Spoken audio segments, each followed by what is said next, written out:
Monday AI agents took over my work. And I absolutely love it. Chasing deadlines, writing status reports, updating stakeholders. Agents handle the daily grind now. They live inside Monday.com, so they see the full picture. My work, my team, the whole company. And I don't have to worry about the data. It's safe, which means I'm free to focus on the big stuff, knowing everything runs smoothly in the background. It's completely shifted the way we work. Create your own AI agent in minutes on Monday.com. How would you like a 15% discount to my daily email, the stack of stuff, the show notes, discounts to the conference, all of that? All you need to do is text the word show to 33777. You'll get the annual subscription with a 15% discount to my daily email. You'll get the stack of stuff, the links to the show notes, discounts to the conference, and so much more. All you have to do is text the word show, SHOW, to 33777. Text show to 33777.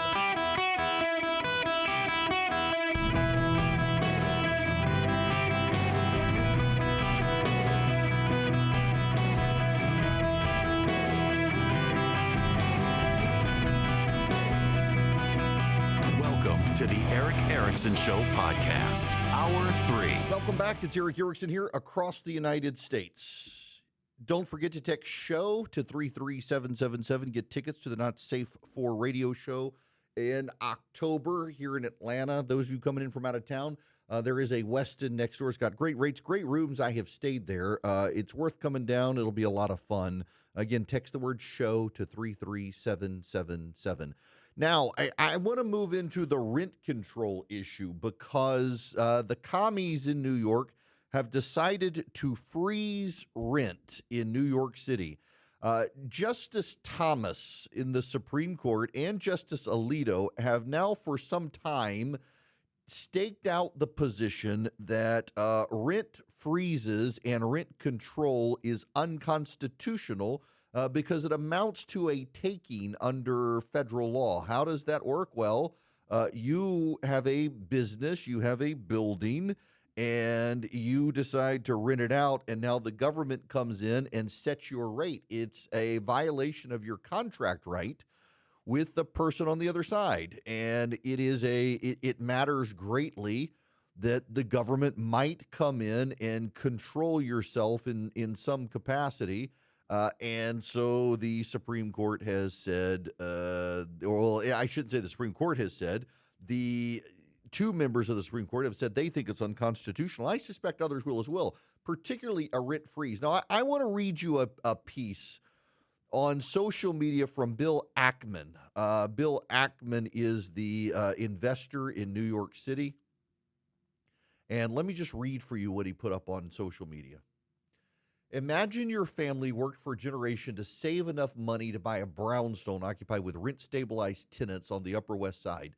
The family financed the purchase with a mortgage from a bank based on the premise that rents and cash flow would at least keep pace with inflation, so you can pay interest and principal on the mortgage and hopefully have some cash flow left as a return on your investment. While you had rent-stabilized tenants, you were led to believe the New York City Rent Guidelines Board would be required to adjudicate rental increases each year by taking a measure of the inflation of costs to own and operate a building and settle rental increases appropriately. You believe the rent board would do its job, as the board's comprised of 2 representatives each for landlords and tenants and 5 independent representatives that represent the general public. And now here comes our new mayor. Mayor Mandani is elected on the promise of freezing rents. There are about 2 million rent-stabilized renters that benefit if rents are frozen. So he promises frozen rents as the new candidate for mayor and buys the votes to win the election. The new mayor achieves the objective by stacking the rent board with directors who do not follow their obligations and simply vote for a rent freeze by promising frozen rents. And it's a preordained conclusion, as evidenced by statements of a rent board director who resigned in protest for the very reason. Meanwhile, inflation in New York City is rampant in utilities, real estate taxes, insurance, repairs and maintenance, et cetera, and now your rent's frozen. Real estate is a high operating leverage business, which means that frozen rents and inflating expenses will cause property cash flows to plummet and your after-debt service cash flow to go negative. I expect, therefore, there will be hundreds, if not thousands, of small New York City property owners who are now or will shortly be underwater on their mortgages and without any cash flow to maintain their assets. If you remember the images of the South Bronx burnings in the mid-1970s, you can viscerally understand what is happening to small New York City real estate owners. While the rent freeze appears to be short-term, good news, long-term, it'll lead to poorly maintained apartments for 2 million New York City renters. It's bad news for the 2 million or more renters and the 1 million market rate apartments in the city because the landlord-hostile market is not likely to add meaningfully more supply, and market rates and rents are likely to increase. All of this seemingly quite unfair and wrong unless I'm missing something. For full disclosure, I don't own any New York City rental apartments. Here's what he's getting at. It's basic supply and demand. And also there's another catch here that he misses. But first, New York City has decided to freeze rents on apartments at a time inflation's running 3.5% to 4%. So the cost of the plumber is going to go up. The cost of the electrician is going to go up. The cost of the painter is going to go up. The cost of property insurance is going to go up. The cost of property taxes are going to go up. New York City is not freezing the property tax rate, but they're freezing how much rent you can get for a rental that you own. You've agreed to buy a building that is rent stabilized. That is, the city of New York controls rental prices. And in the past, what they promised is that rent would go up based on inflation and other costs. So your rent would go up every year to make sure that you were made whole as a landlord. And now the city of New York says, screw you guys, we're going to freeze rent. It's not going to go up next year, even as prices are going up. Now, already we know that rent stabilization and rent controls are bad. They have been tried repeatedly around the world. Rent control leads to a loss of rental properties. In fact, in New York City, there are several 100,000 apartments that would be made available for rent that are left vacant because it is cheaper for the landlords to not rent them out than to rent them. Because if they were to rent them, they would have to fix the electrical and they would have to fix the plumbing, and those costs have gone up. And they wouldn't be able to make their money back because the rent freezes and the rent controls. The value of the property is such that it is better for them not to rent than to have to rent them at a rate where they could not make money and, in fact, would lose money by covering the costs of repairs and maintenance. That's wild to think about. Now, we have a very real-world example of this in Argentina, in Buenos Aires in particular. Buenos Aires, the socialist government there imposed rent controls. The costs of housing in Buenos Aires became some of the most expensive in the Western Hemisphere outside of the U.S., and there was a lack of supply. Landlords left their apartments vacant. When Milei became president, he banned rent control. Suddenly, not only is there a surge of properties available in Buenos Aires, reducing, in fact, the homelessness in Buenos Aires, prices have actually come down. Rents have gone down in Buenos Aires. Why? Because there are now so many apartments available for rent. For competition's sake, landlords have lowered their prices to attract renters. Instead, in New York City and Los Angeles, they're going in the opposite direction. They're going in the direction that is a failure in history. Everywhere that has tried rent control has seen a decrease in housing. Now, Bill Ackman, in this piece I read, he mentions the South Bronx burning in the mid-1970s. What happened in the mid-1970s is New York City got very aggressive about rent controls and rent freezes in the 1970s, and landlords started burning down their buildings. There were fires all over the Bronx in the 1970s as people were committing insurance fraud. Everybody knew they were committing insurance fraud, but they would oftentimes, landlords apparently, allegedly hire people to go in and burn their businesses or their apartments, burn them to the ground, and you couldn't attribute it to the landlord, so the landlords would get the insurance money. It was arson for sure, but it wasn't tied to the landlord. They got their insurance money and no longer had to deal with apartments that they couldn't maintain, they couldn't afford. Then the city was fining them. This is going to happen again in New York City, but this also opens the door. There's a case that is now pending in the Southern District of New York, a federal case. It is before a Trump-appointed judge on the very issue of rent controls. Now you add in the rent freezes to it. I'm sure the complaint will be amended. What the socialist communists in New York City are doing is probably getting rent control banned. Wouldn't surprise me. Probably getting rent control altogether banned in New York. They're certainly going to get rent freezes probably banned in New York. I do think it's unconstitutional, by the way. It is an interference with a private property owner's right to contract with someone and an interference with their control and use of their property. Different from zoning ordinances. It is, in this case, you are specifically barring someone from the use of their property as they see fit in a way that changes the rules from when they bought it. Typically, in land use situations, you're grandfathered in.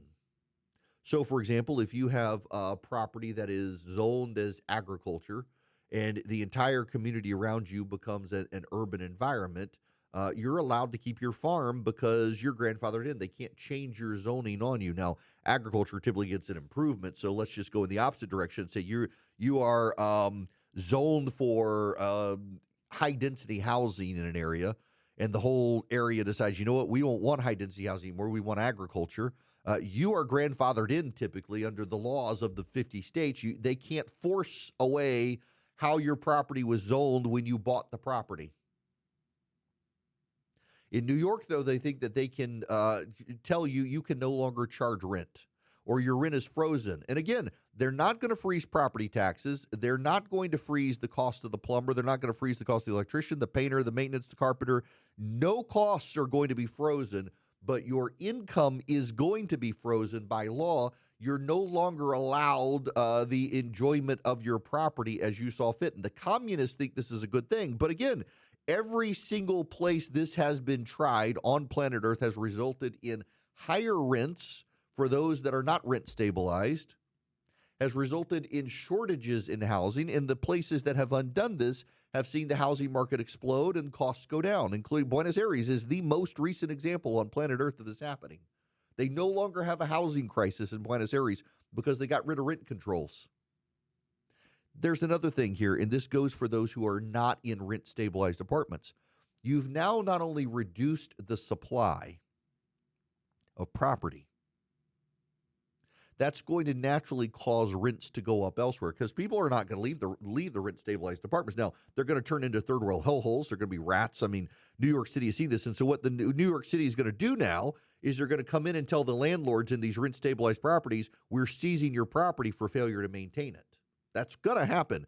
Mandami has already said he's going to do this.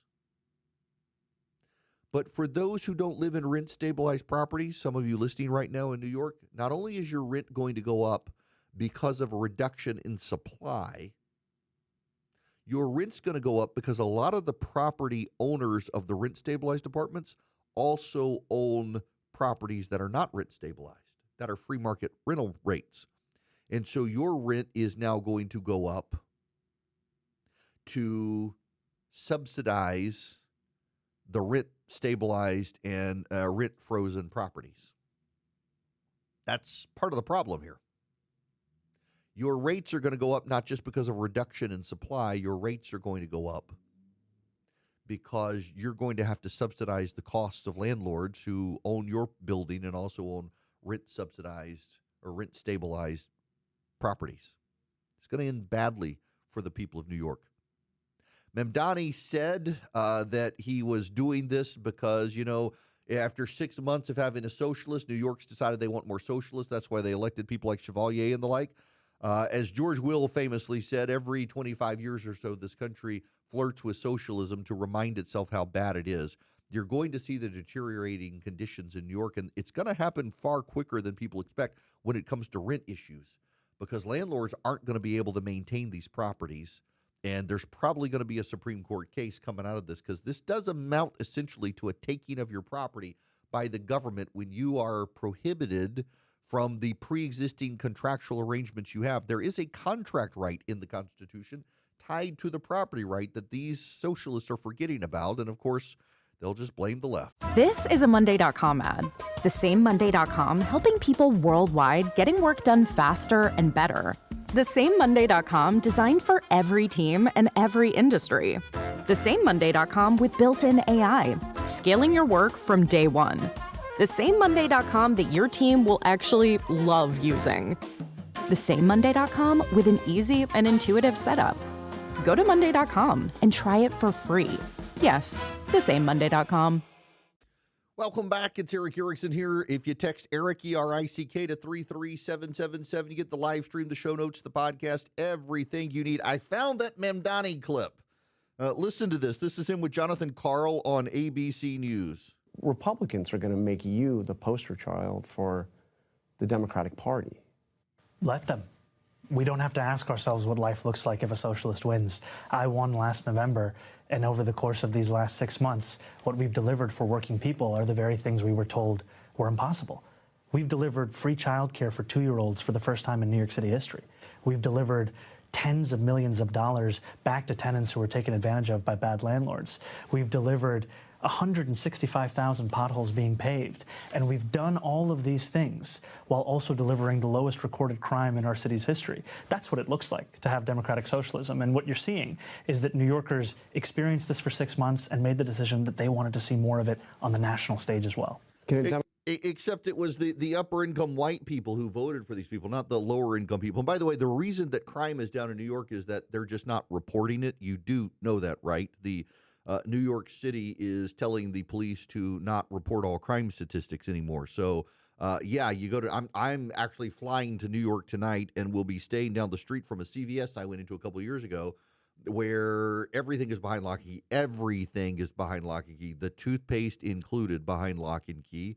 I mean the failures of these socialists. And here's the thing. Mamdani is writing checks that he's not going to be around to cash. The reason that New York has been able to do several of the things they've done in the last few months is they've stopped paying the pension fund. So he's setting a financial crisis in the future and taking credit for wins today that he will be term limited out of office when the bill comes due. It's actually remarkable to see. But I got to tell you, Republicans, don't underestimate the guy. He is smooth. He's articulate. He is charming and funny to people. He's great on camera. The Republicans who dismiss this guy and people like AOC, you're going to be in trouble. I do have a sneaking suspicion, though, that AOC is going to be outmoded and outdated, and these people will. The revolutions always consume the original revolutionaries. The American Revolution is the one exception, which we'll spend a lot of time talking about that on Friday.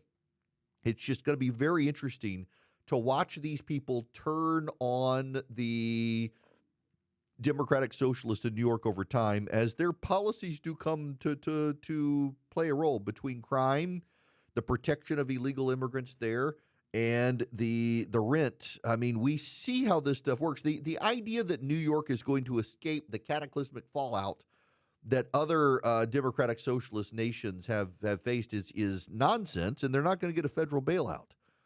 I want New York to get the policies of Mamdani good and hard. I really do. As for the rest of you, I'm sorry if you voted against him and still got him, but that's life.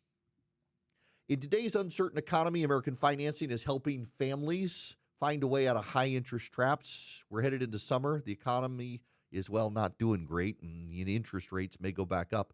Between persistent inflation and the cost of daily life, you're likely feeling the pressure. You've worked hard for your home. You probably have more equity in it than you realize, yet the summer surge is forcing many to rely on credit cards.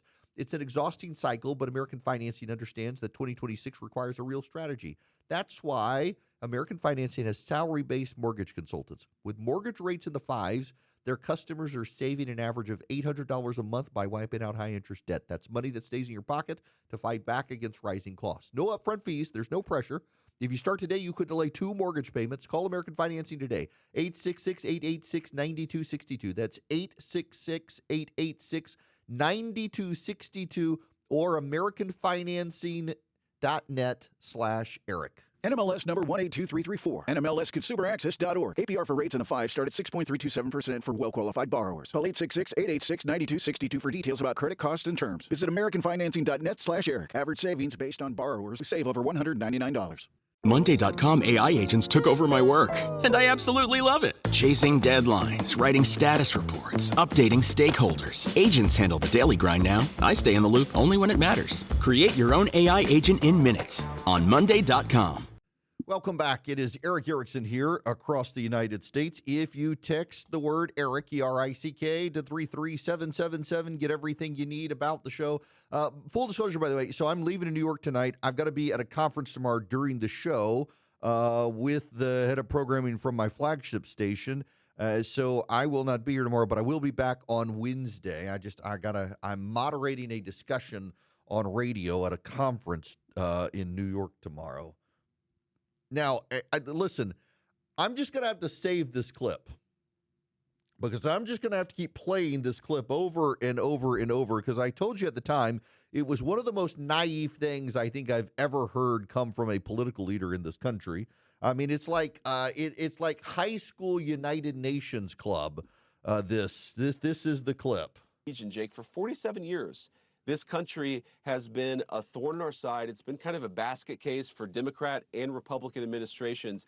The coolest thing about the progress we've made over the last few weeks is that you see people within the Iranian system, senior leadership, even IRGC officials say, you know what, we may have some animosity, we may have some mistrust, but we recognize the way that we've done business with the United States for 47 years is a mistake. Let's try something else. We're going to verify that, of course, but we're certainly willing to try something else if they comply.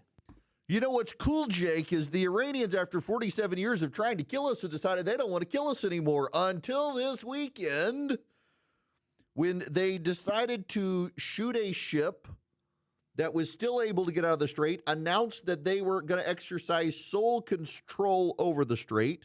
We bombed multiple positions. And then they fired on our positions in Bahrain and Kuwait. Guys, what are we doing here? The vice president just seems to be extremely naive about dealing with these people. And we keep kicking this further and further and further to the midterms. We get ever closer to the midterms. Do you, just show of hands, please, except if you're driving, don't let go of your steering wheel. Show of hands, how many of you really believe that Iran is going to think, well, we should lay down before the midterms just to be on the safe side. We shouldn't do anything before the midterms. It's absolutely just naive thinking on the part of this administration that Iran is going to lay low until after the midterms when Iran wants to sabotage the president of the United States. So what do we do about it? Well, I got some thoughts. First, I do need to tell you about Incogni. If you are trying to reduce the telemarketers who call you and offer you loans or help with the IRS or you name it, and the guys who maliciously want to do AI spoofing of your kid's voice to try to convince you to send them money that your kid's in trouble or something, that's where Incogni comes in. Incogni tells the data brokers who sell your information online to take your information down. You go to incogni.com/Eric, INCOGNI.com/Eric, INCOGNI, incogni, like incognito. They tell data brokers, take your information down. The data brokers sell your information to people, even criminals, insurance companies, lawyers, you name it. They sell your data online. If you don't believe me, go online, go to Google, put in your name, your address, and you will see all these sites that sell your information. You don't even really have to put in your cell phone number. Just put in your name in your city, and you will see the data brokers. Well, with my case, I was getting so many of these. Incogni, I paid them, and they like 340, 350 now sites are taking down my information, and Incogni follows up with them as well. Incogni.com/Eric, save up to 60%. What do we do with Iran? What do we do? Friends, I don't think we can do anything other than go finish the job and bomb them.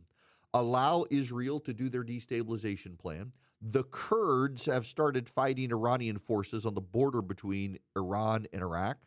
Over the weekend, Iraqi governmental forces in the Green Zone rounded up sympathizers of the Iranian regime, even as the Iranian foreign minister showed up in Iraq to mourn over the place where Qasem Soleimani was killed. You know, the president had the opportunity to do the funniest possible thing, but he didn't. Guys, the vice president, this goes back to what I told you the other day. I really think the vice president has this view in his head that he can somehow get the United States of America sequestered in the Western Hemisphere and protect us. And I suspect he means well in that, but what he can't say is that he ultimately envisions the decline of the United States as a world power. And there are plenty of people out there who are with him. Either they're cheering this on because they think the United States are bullies, or they just think that we actually are in decline and the United States needs to recognize they are in decline. I think that they have the luxury of selling you a vision where all you have ever known is a world with American dominance. Think about this. We have been dominant in the world for 70 years now. So if you're older than 70, you really didn't live in a world where America wasn't dominant. If you're older than 70, you were a kid for the most part and don't appreciate. You came into your age of life as an adult at the time America was ascending. And it's just fascinating to me to see these people in their 40s and 50s or younger suggest that America should recede from the world and we'll all be better off. They have the luxury of a fantasy position because you have never known a world where we weren't in charge. Let me explain to you the way the world worked before the United States was in charge of it. We were not globally integrated. Trade deals did not put American primacy first and foremost into deals. Exchange rates were something you didn't deal with. Exchange rates are done through conversions through American banking systems, so we get a beneficial exchange rate. Prior to World War II, the United States was devastated economically, along with the rest of the world in the Great Depression, but the United States economy was so dominant at the time, it was not as bad here as it was in other places. If we recede from the world stage, exchange rates will become more expensive for us. Because, again, exchange rates are flow through American banking systems and American dollars. We are the world's reserve currency. That'll go away. So inflation will go up. Unemployment will go up. Banking exchange rates will go up. The cost of doing business on the global stage for American businesses will become much more expensive. That will translate into your daily costs. Your ability to travel freely in the world will be more and more encumbered as fewer and fewer nations allow the free transit of Americans and demand that you go through visa restrictions before you travel. That will happen. Your safety and security around the world will not be as guaranteed. The shipping lanes of the world will be more infested with pirates. That's one of the things that the United States has dropped the ball on the last 10 years. You know, one of the reasons for the U.S. Navy, going back to the founding of the country, was the protection of shipping lanes. Our first foreign excursions were against the Barbary pirates in Thomas Jefferson's day. And we have since then committed to use the Navy as a force for good of the world to keep the shipping lanes open. You recede to the world, from the world to the Western Hemisphere. The Straits of Malacca, well, you don't control them anymore. The Chinese do. The Straits of Malacca is where most shipping traffic in the world sails through the Straits of Malacca around Malaysia and Singapore and Indonesia. And that goes into Chinese control. So Chinese vessels get priority shipping, not American vessels. The Red Sea and the Suez Canal, well, that becomes increasingly under the control of the Iranians and pirates, not the United States. That slows the shipment of goods to Europe. That then slows their shipment to the United States. That then drives up your cost and increases scarcity. It's asinine to think about the United States not leading the world, and decline is a choice, and the vice president and those around him have made an intellectual choice to decline. Mr. Colby there in the Defense Department, there was news this weekend that increasingly members of Congress are seeking to restrain him, that he tried to block a congressional trip to Taiwan. He didn't want to risk rocking the boat with China. He is one of the people, Colby in the Defense Department is one of J.D. Vance's associates, and he is one of the people who wants to restrain the United States, pull us out of Europe, pull us out of Africa, pull us out of the Middle East, and bring us all back to the Western Hemisphere. And again, there are people who that sounds really good, that we've become too dominant, we're stretched too thin, we shouldn't be there. You don't understand. This is the world's cheapest insurance policy. American military spread around the world keeps the sea lanes open, keeps sea pirates at bay, keeps the world trading in American dollars as the American reserve currency, keeps our inflation lower than the rest of the world, our unemployment lower than the rest of the world. You get that out of balance, you retreat America from the dominant world stage, your cost of doing business goes up, your unemployment goes up, your interest rate goes up, your inflation rate goes up, and your safety and security globally goes down. But that's what the vice president is lobbying for, because he thinks we're overextended, because he came back from the war in Iraq as a veteran, deeply cynical of American power in the world. The irony here is that it is Barack Obama's foreign policy with the voices of the right. It's what Barack Obama wanted. Barack Obama wanted a deal just like we got with Iran. Barack Obama wanted to restrain American forces abroad. Barack Obama wanted to retreat from the world stage. Barack Obama was willing to give up America as the reserve currency, thinking we used it as not a force for good in the world, that we were driving up other countries' costs and we needed to share the burden. That was what Barack Obama wanted. And now here comes J.D. Vance and articulates the same things. And people on the right are applauding it, but it's Barack Obama's foreign policy restated. We need to deal with Iran. Even we got to carpet bomb their territory around the Strait of Hormuz to blow up all their ships and mines and drones in that area to reopen the Strait of Hormuz. If we need to bomb the islands of Iran in the Persian Gulf, some of whom are actually islands that are American or Emirati islands that are in disputed control with Iran invading and taking them over, we got to fight Iran. And for those of you, again, who keep saying, well, actually, probably what's going on here is we're going to wait until after the midterms. Jennifer Griffiths from Fox News yesterday put up a piece that the reason we were bombing where we were bombing this weekend in Iran is that they were able to dig out from under the rubble their weapon systems that we had buried. We hadn't destroyed them, we had buried them. Iran was able to dig them out more rapidly than we expected and reposition them to the Strait of Hormuz, and they have a lot of them. So we weren't as successful as claimed in wiping out their military capacity. They just dug it up quickly, repositioned it to the Persian Gulf, and we had to go back in and bomb stuff. They've also been able to rearm more quickly thanks to Russia and China. That's right. The Iranians have been able to more quickly rearm than we expected thanks to the Chinese and the Russians. And now we're giving Iran billions of dollars to buy more weapon systems, not for their economy, but to bomb more weapon systems. So if you want to wait until after November to go back in and finish the job, we've already lost 13 Americans. How many more are we going to lose? How many dead American soldiers are worth punting until after the election?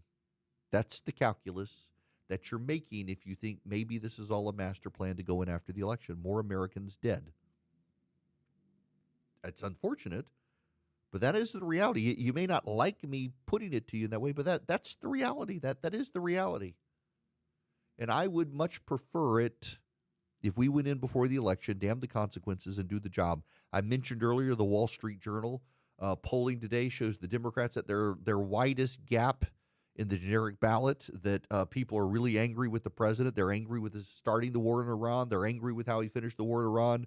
They're angry with the corruption. They're angry with all this stuff. I'm surprised the Democrats, frankly, haven't run their entire campaign on corruption. There's a lot there. Trump's made it easy for him. He and his kids and Howard Lutnick's kids, they made it easy for him. I'm very frustrated, and you should be too. We spent less than 30 days bombing the snot out of Iran, and then we dragged our feet for so long in negotiating with them, we let ourselves become hostage to oil prices. And the president even said he had to stop what he was doing to avoid a depression. It's time to, oil prices are down below $70 a barrel today. It's time to go back in there and blow the snot out of Iran, because they're not going to wait for the midterms. They're going to try to destroy Trump and the GOP before the midterms by controlling the Strait of Hormuz, by shutting down oil prices. They're going to try to do it. Trump is their enemy. They wanted to assassinate his daughter just 6 months ago, for God's sakes. This is not some sort of kumbaya moment, as the vice president claimed. These people are dangerous monsters, and we should go take them out. Let the Israelis at least go take them out, and back up Israel instead of coddling Erdogan in Turkey. Monday.com AI agents took over my work, and I absolutely love it. Chasing deadlines, writing status reports, updating stakeholders. Agents handle the daily grind now. I stay in the loop only when it matters. Create your own AI agent in minutes on Monday.com. You'll notice, and you should be proud of me, I waited until the end of the show to the last half hour of the show to talk about Iran today. I'm just so frustrated with it. I'll tell you what, this is going to be, according to Delta, my 37th flight. I am headed to New York City. In fact, as the moment I get off the show, I got to rush to the airport to get up to New York. So I am speaking tomorrow at a conference. And the thing that I'm speaking about, I'm moderating the conference. I'm not even speaking. I'm moderating a panel discussion at the conference. And it's about how do you balance talking about Donald Trump and everything else on the radio, particularly from a ratings perspective. And, we discovered, so I have been very deliberative in trying to cover as much other news and not make everything about the president, because I find it all exhausting. I find talking about Iran at this point pretty exhausting. So what I have worked very hard to do is to talk about other stuff. And in so talking about other stuff, moving around the Trump stuff, I mean, like today, the first whole hour was the Supreme Court. Certainly there were some Trump cases there, but they all weren't about Donald Trump. And then the crazy socialists in New York and the Austrian Algerian game of the World Cup, which I was actually I didn't watch that game, as I said, but I was fascinated by the number of people who pointed out to me what was happening. So, in any event, I have found that my AQH is what they care about in radio, your average quarterly hour. My listeners have definitely shown they appreciate that not all the world is about Donald Trump. The left is so obsessed with the man. It's hard to view anything in the world. You know, the French, by the way, 1,000 people, as I mentioned, 1,000 people died over the weekend in France. And the French are blaming Donald Trump and the Americans for running our air conditioners. They're literally now claiming that our air conditioners are blowing our hot air towards Europe, and that is why they're heating up over there. You can't make this stuff up. It's so bizarre. Now, I am off to New York. I'm interested to see how it is up there. I really am interested to see how New York is right now. But I will be back on the show on Wednesday. Big day for the Supreme Court tomorrow. I will miss it, but I'll cover those cases on Wednesday. Can't help it. But I'll have a competent guest host tomorrow to be able to handle it. Right now, let me tell you about the Eden Pure Thunderstorm. You can get 3 of them. You can save $200 at EdenPureDeals.com. They are an air purifier, so they get rid of dust, they get rid of pollen, they get rid of pet dander without filters. You don't need a filter subscription. They also get rid of 99.9% of bacteria and viruses, and then they wipe out odors. No odor can stand up to the Eden Pure Thunderstorm. You get 3 of them, you save $200 at EdenPureDeals.com. Eden, like the Garden of Eden, pure as the driven snow, EdenPureDeals.com. The discount code is Eric3. They have a money-back guarantee on their odor elimination function. If they don't wipe out your odors, you can get your money back. See the site for details on that at EdenPureDeals.com. I keep one in my travel bag. You bet I'm taking mine to New York City just in case the hotel room or the city stinks. You'll see. I mean, it is New York. They got a bunch of commies in charge now. It probably does smell. All right. Go to EdenPureDeals.com. Discount code is Eric3, and I will be back with you guys on Wednesday. See y'all then.